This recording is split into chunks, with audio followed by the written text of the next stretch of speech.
Սոսի հեռուստատեսության եթերում այժմին իր աշխատանքն է սկսում լուրերը լրատվական ծրագիրը բարև ձեզ։ Սեպտեմբերի 9-ին տեղի կունենան համայնքի ղեկավարի եւ ավականու անդամի ընտրություններ։ Այդ պաշտոնները ստանձնելու համար ցանկացողները առայժմ ընտրատարածքային ընտրական հանձնաժողով է ներկայացնում իրենց փաստաթղթերը։ Մանրամասները տեսանյութում։ Օգոստոսի 5-ից է սկսվել տեղական ինքնակառավարման մարմինների ընտրություններում թեկնածուների փաստաթղթերի ընդունումը։ Համայնքապետի ղեկավարի ու ավականու անդամի թեկնածուները հնգօրյա ժամկետում պետք է ներկայացնեն համապատասխան փաստաթղթերը։ Թեկնածուների գրանցումներն ըստ ժամանակացույցի հանձնաժողովը պետք է կատարի մինչև օգոստոսի 15-ը։ Ուսումնասիրում են ամբողջական, անգամ որ փաստաթղթերը լինեն օրենքի սահմանով եւ լիարժեք։ Չի բացառում, որ ինչ-որ տեղ ասենք փաստաթղթի բացակայություն ալնի, դա 2 օրվա ժամկետ են հատկացնում, դա կլինի տեղական, դա կլինի անդորակիր, բերում ներկայացնում են մինչև գրանցումը կատարվի։ Կապանի քաղաքապետի համար 3 հոգի են առաջադրել իրենց թեկնածությունը։ Գործող քաղաքապետ Արտուր Աթայանը, անկուսակցական Գագիկ Աթաջանյանը, ով Կապանը ղեկավարել է 1996-ից 2002 թվականներին, իսկ Հայաստանի Հանրապետական կուսակցությունը առաջադրել է Հայփոստ փակbaşնետիրական ընկերության Կապանի փոստայի մասնաճյուղի տնօրեն Աշոտ Հայրապետյանի թեկնածությունը։ Ավականու 15 տեղի համար մինչև այսօր իրենց փաստաթղթերը ներկայացրել են 24 հոգի, 14-ն անկուսակցական, 7-ը ՀՀԿ-ական, 2-ը ԲՀԿ-ական եւ 1 հոգի ՕՀԻԴ-ա։ Մեղրիում 2 հոգի են պայքարելու այդ պաշտոնի համար անկուսակցական Արշավիր Հովհաննիսյանը եւ գործող քաղաքապետ ՀՀԿ-ական Սերգեյ Հայրապետյանը։ Ավականու անդամի համար 9 հոգի են ներկայացրել իրենց թեկնածությունը, 6-ն անկուսակցական, 3-ը հանրապետական։ Ագարակ համայնքի ղեկավարի համար միայն գործող քաղաքապետ ՀՀԿ-ական Մխիթ Զաքարյանն է ներկայացրել փաստաթղթերը։ Քաջարանում համայնքի ղեկավարի պաշտոնի համար 2 դիմում է ներկայացվել՝ գործող քաղաքապետ հանրապետական Վարդան Գևորգյանինը եւ անկուսակցական Ռաֆայել Լալայանինը։ Առայժմ թիվ 38 ընտրատարածքում 15 գյուղական համայնքներից են դիմումներ ստացվել, մեծ մասամբ հանրապետականի ներկայացուցիչներն են։ Համայնքի ղեկավարի համար ամենաշատ թեկնածու առայժմ գրանցվել է Սյունի գյուղական համայնքում, 3 հոգի են, 3-ն էլ հանրապետական։ Կարծես թե մրցակցության շունչներ կան, ձգտում են երևի թե ինչ-որ փոփոխություններ մտցնել իրենց առօրյայում, իրենց կյանքի մեջ կան, գոհ ենք։ Թիվ 38 ընտրատարածքի 40 համայնքներում տեղի կունենան ընտրություններ, 6 գյուղական համայնքներում միայն ավականու անդամի, իսկ 2-ում միայն համայնքի ղեկավարի։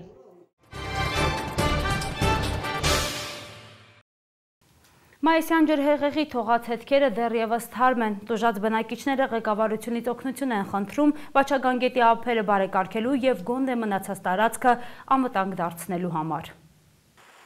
Կապանում մայիսին տեղի ունեցած ջրհեղեղը քանդել էր Գարեգին Նժդե փողոցի հատվածում Վաչագան գետի ափամերձ տները կապող 2 կամուրջներն ու այգիները։ Աղետից ամենաշատ տուժած բնակիչները դեռևս չեն մոռացել դառը հիշողությունները։ Հակառակ ավելի են նեղվել, քանի որ ոչ մի օգնություն դեռ չեն ստացել։ Անհատական տների փոքրիկ թաղամասը քաղաքին կապող կամուրջը սեփական ջանքերով են անցանելի դարձրել։ Ասում են մոտ 1 ամիս երեխաների մանկապարտեզ տանել չէին կարողանում, ճանապարհը վտանգավոր էր։ Գետն էլ մինչև օրս չի հանդարտվել եւ ժամանակ առ ժամանակ հունը փոխելով կրկին անհանգստություն է պատճառում։ Գոնե մեխանիզացիոն օգնեն, մեխանիզացիան վերին ստեն, գետի հունը փոխեն, այն հողը նորից բանա տալիս, թափում է։ Նորից փակվում է, նորից ահագին տարածքը նորից թափել է։ Հնարավոր չի նորից ընդեղը որ անցնում է, չէ՞ դաժե այնտեղ ջուր կա, ջրի համար մեկ ժողովուրդներ են օգտվում։ Հենց առաջորն է եկան, սարեր խոստացան, թողեցին քնեցին։ Էմմա Մեսրոպյանը սրտի ցավով է հիշում, թե այժմյան փլատակների տեղում ինչպիսի այգի եւ ավտոտնակ ուներ։ Գրելով այդքան մեծ նյութական վնաս, պարզապես փոքրիկ օգնություն է խնդրում գոնե մնացած տարածք անվտանգ դարձնել։ Իսկ աղետի օրերին տրված խոստումները թերահավատությամբ է հիշում։ Մուքի վիճակի չկա, այսքան գործանիկ մի քիչ գոնե կիսով չափ իրանք օգնին, որ մուկարիկ մի քիչ էլի, ես ոչ թե տեսնում, վատանում, մեկ չկե, վատանում, բոլորը վատանում են, ասում են, որ այն դիրքը եղել է, հիմա այն դիրքի մի տոկոսը չկա։ Բնակիչները հույս ունեն, որ իրենց խնդրի մասին հեռուստատեսությամբ եւս մեկ անգամ բարձրաձայնելուց հետո սա էլ տեղից կշարժվի։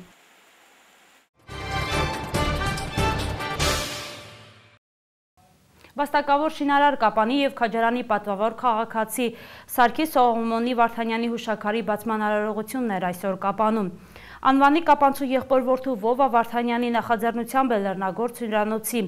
մերձակատարածքում կանգնեցվել կիսանդրին։ Կապանի քաղաքապետի նախաձեռնությամբ մոտ ապագայում երկաթուղայինների փողոցը կրելու է Սարգիս Վարդանյանի անունը։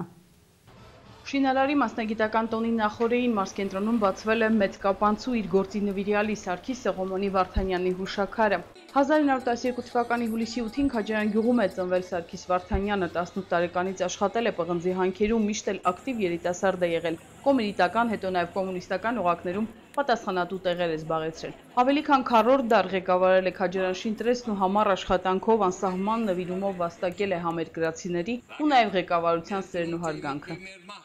Միայն այն փաստը, որ Սարգիս Սողոմոնի կարողացել է 22 անգամ նվաճել հանրապետական եւ համանյութական, այսինքն Սովետական միության կոմունիստական կուսակցության կենտրոնական կոմիտեի, մինիստրների խորհրդի եւ համքերի փոխածի դրոշները եւ բարձր դրամական պարգևները հետ միասին դա հերիք էր, որ Սարգիս Սողոմոնի մեր պատմության, մեր շրջանի պատմության մեջ մնա։ Սարգիս Սողոմոնի Տրեստի օկուպների հաշվին կառուցել է շինարարների պալատը, Պիոներ ճամբարը, Հունանի մանկապարտեզը, տրանսպորտի համալիրը եւ 5 բնակելի շենք, մեկը ագարակում, երկուսը Քաջարյանում, երկուսը Ղափանում։ Ահա թե ով է Սարգիս Սողոմոնի։ 20-րդ դարի կապանի պատմությունը հնարավոր չէ պատկերացնել առանց մեծ շինարարի ըստ Ռազմիկ Ղազարյանի տնտեսության հսկա ճյուղերից մեկի։ Շինարարական ոլորտի պատմությունը բաժանվում է 3 փուլի՝ մինչև Սարգիս Վարդանյանը, Վարդանյանական շրջանն ու առանց նրա։ Քաջարյանի Տրեստի կառավարիչի պաշտոնը նրա համար չդարձավ զուտ անձնական բարեկեցության ապահովման աղբյուր եւ ոչ էլ գործող աստիճանագրության ավելի վերին օղակներ հասնելու թշկահարթակ։ Այն շուրջ քառորդ դար հայերենի շրջանի բազում քաղաքաշինական եւ սոցիալական խնդիրների լուծման ու հարազատ ժողովրդին ազնվորեն ու նվիրված ծառայելու միջոց է Սարգիս Վարդանյանի համար։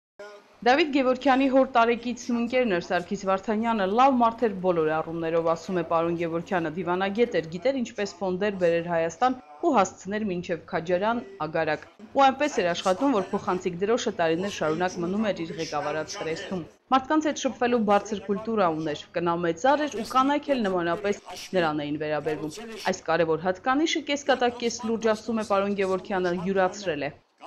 Ինքը շնորհավորում էր բոլոր հեռախոսավարույրներին, այն ժամանակ բջջային հեռախոսներ չկային, 07 էին, պատվերով էին խոսում։ Ինքը բոլոր հեռախոսավարույրներին մարտի 8, նոր տարի շնորհավորում էր, բոլորին անուններով գիտեր, ճանաչում էր, նվերներ էր նրանց ուղարկում եւ նրա մեկ վայրկյան անգամ չէր սպասում, որ նրան միացնեին սովետական միության անծայրացի որևէ մի ամենահեռավոր տեղը։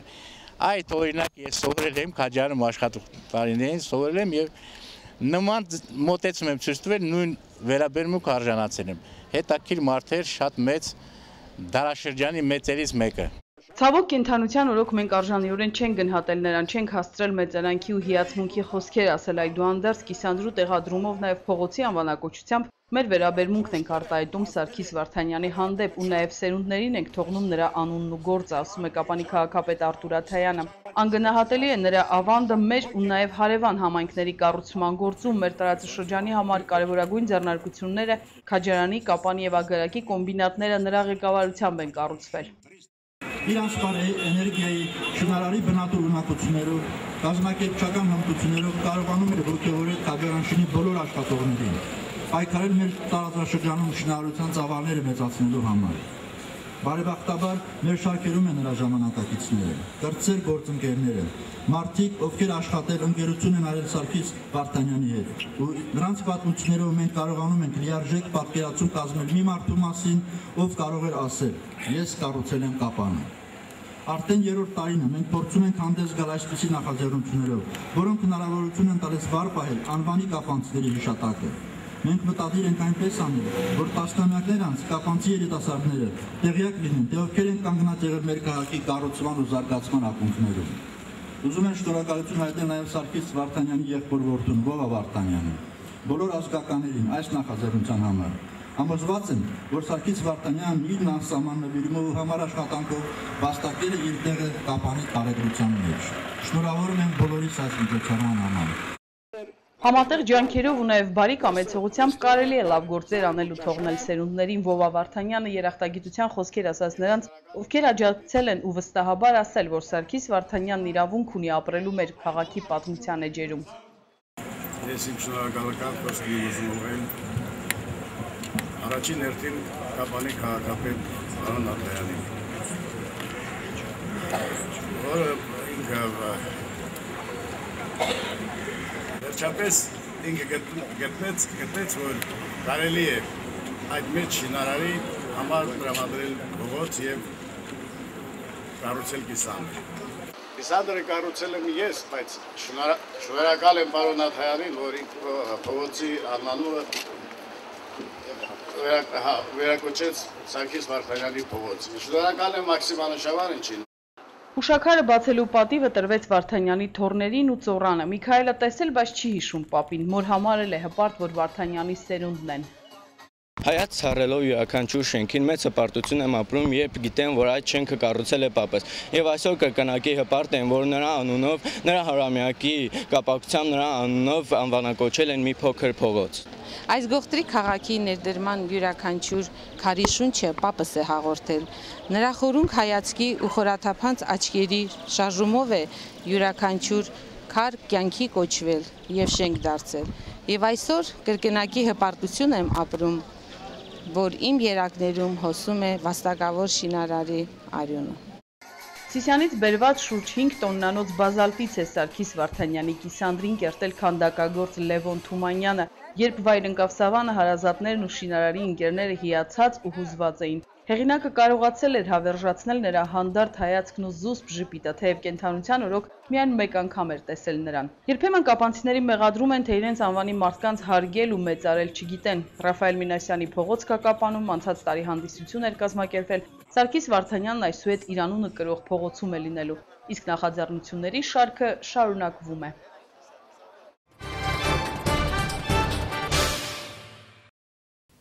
Հանգիստը հիշել, որպես հրաշալի անցկացված ժամանակ հնարավոր կլինի այն դեպքում, եթե պահպանվեն անվտանգության կանոններն ու պատասխանատվությունը բնապահպանական հարցերում։ Սյունիքի մարզային փրկարարական վարչությունը զգուշացնում է ջրամբարներից հեռու մնալ։ Ամռան տապին բոլորս օգտում ենք հովտեղ գտնել կամ հնարավորության դեպքում զովանալ ջրամբարներում եւ լողավազաններում, սակայն դրանք իրենց դրական կողմերի զուգահեռ նաեւ վտանգավոր են։ Սյունիքի մարզային փրկարարական վարչությունը զգուշացնում է, որ մարզի բոլոր ջրամբարներում արգելվում է լողալ։ Տարբեր տարիների ընթացքում Սյունիքի մարզում եղել են դեպքեր ջրահեղձման ջրամբարներում, ջրավազաններում, եւ որպեսզի չկրկնվի, կցանկանայի հիշեցնել բնակչությանը, որ ջրավազաններում մանավանդ բարձր լեռնային գոտիներում Սիսիանի տարածաշրջանում ջուրը դեռ բավականին սառն է եւ վտանգավոր է լողալու համար։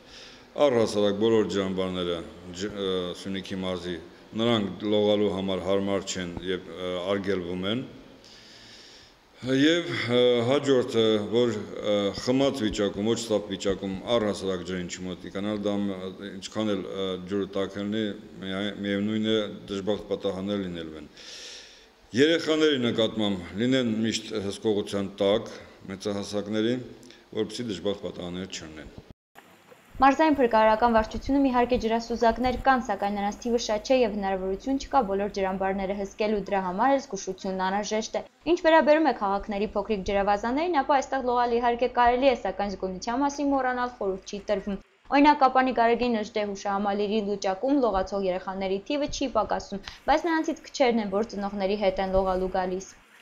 Հենց ամառը սկսվում է, ընկերներից հավաքում եմ, գալիս ենք այստեղ լողանում ենք, որ դեպքեր չպատահի, միշտ մենք խորում չենք լողանում։ Սյունիքի մարզային փրկարարական վարչության աշխատակիցները կարևորում են նաև բնության գրկում հանգստացողների պահվածքը։ Ուզում եմ նշել նաև անտառներում հանգստացողներին, որպեսզի մի քիչ զգույշ լինեն, երբ կրակ են վառում հանգստանալու համար այդ օջախները իրենց հետո հանգցնեն։ Առանց են մեր անտառները քիչ են եւ փչանալու դեպքում դա մեր օգտին չէ։ Պատահարներից խուսափելու համար զգոնություն է պետք, դրան գումարելով նաեւ պատասխանատվության զգացումը սեփական անվտանգության եւ բնության պահպանության հարցում։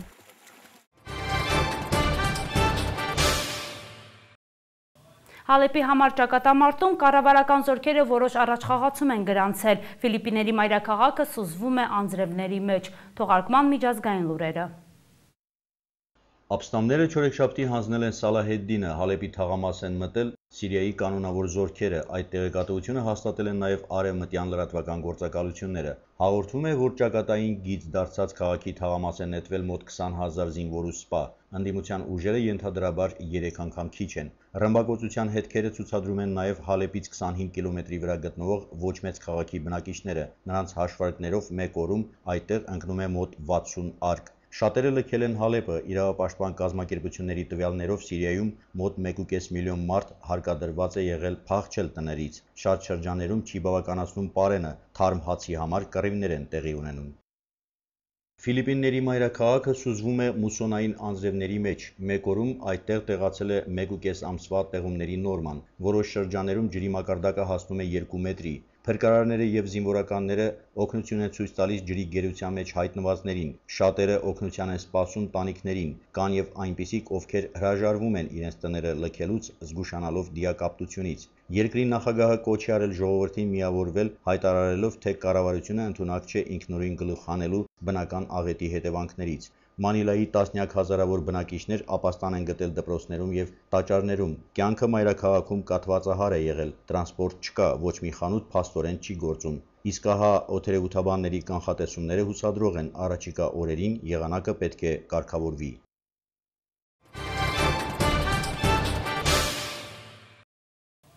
Այսօրվա համար նախատեսել էինք այսքանը։ Դուք կարող եք հետևել նաև եղանակի տեսությանը։ Ցտեսություն։